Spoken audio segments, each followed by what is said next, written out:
So hello everybody. Today we are going to be looking at Ontario turtles as part of our Lenten focus on species at risk. So made a little deck that shows all the different turtles in Ontario. And the thing about turtles is that all 8 species of turtles in Ontario are species at risk. So it's pretty sad, but there's some pretty amazing creatures. So I'll start by talking about some of the turtles you're more likely to come across. So the Blandings turtle, what you'll notice about the Blandings turtle is their prominent yellow neck, and then their shell is really domed like. It kind of looks like an army helmet. So those are the ways you might find a Blandings turtle.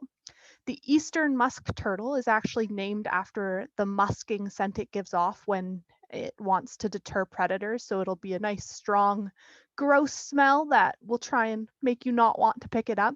But the musk turtle kind of has a very triangular shaped head, and it has a nice light yellow line above and below the eye. Now, the Midland Painted Turtle is probably the turtle you've seen most often. And you can see the nice yellow and red lines along its head and feet, as well as onto the sides of the shell. And one of the most prominent features is their shell is super flat. So if you ever see a turtle with a really, really flat shell, it could potentially be a Midland Painted Turtle.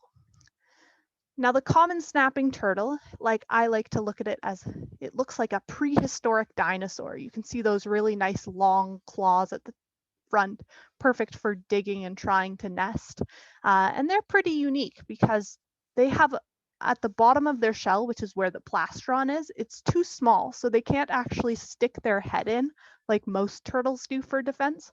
So instead, they developed the mechanism of snapping, which is why they are called snapping turtles.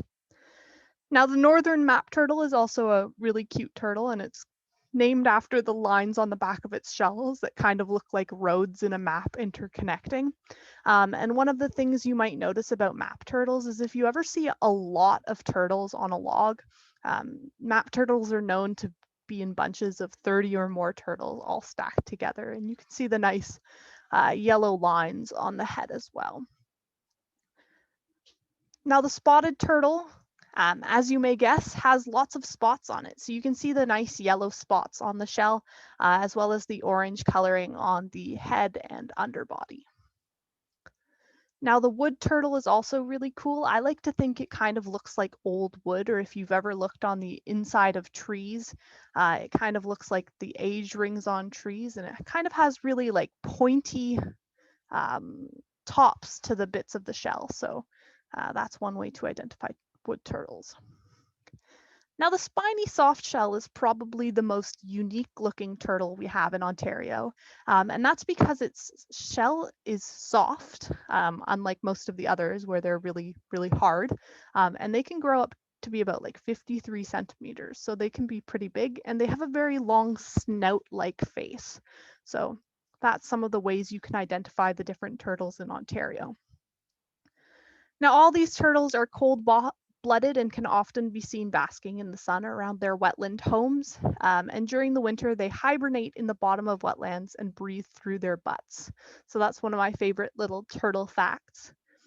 But the major threats that turtles are facing are roads and habitat loss. Nesting females prefer sandy and gravelly areas for laying eggs, so often wind up laying on the sides of roads, which, as you can guess, means a lot of turtles get hit by vehicles, and the eggs often get dug up by predators. Now, because turtles take so long to reach sexual maturity, typically 14 years, but for some turtles like the Eastern Musk Turtle where they don't live as long, it can take about 8 years.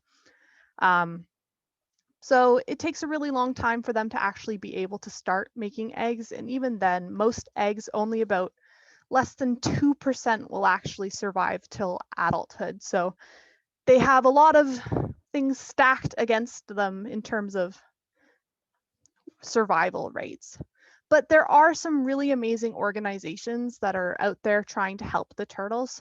The Ontario Turtle Conservation Centre, which is in Peterborough, is a great place to go. I've been there and toured their facility a number of times, and it's really educational experience, and it's really nice to see what they're doing to help the turtles. And if you ever find an injured turtle, you can call them and they'll help direct you to the places that are closest to you that are able to help. And even turtles that are deceased on the road, if they're fresh, if it's a female, they might even be able to save her eggs. So there's a lot you can do, and that's the reason why the call to action this week is to learn how to safely move turtles across the road. So one of the ways I like to look at it, for every turtle other than the snapping turtle, you kind of want to hold the turtle like it's a sandwich. You want your thumbs to be on the top and the bottom to be holding the plastron. And you always want to make sure you're moving the turtle in the direction it was facing. Because if you end up moving the turtle the opposite direction, the chances are the turtle is just going to turn around and be like, why did you do this? Now I have to work twice as hard to get back to the place I wanted to go. Now for snapping turtles, because they don't have a plastron, they're not going to poke their head in. There's a few different ways to do it. One is called the wheelbarrow. On the back of their shell, they have pretty much grooves where you can try and pick them up, but snapping turtles can be kind of heavy and it's a little bit scary. So one of the things I always do is I take a car mat or a towel that I have in the car and I kind of prop the turtle on there and use that to drag it across. And don't be too worried that their skin is super thick, so you don't really need to worry about hurting the turtle as you're doing that. So I hoped you enjoyed learning a little bit about the turtles that can be found in Ontario. And I hope you have a great rest of your day.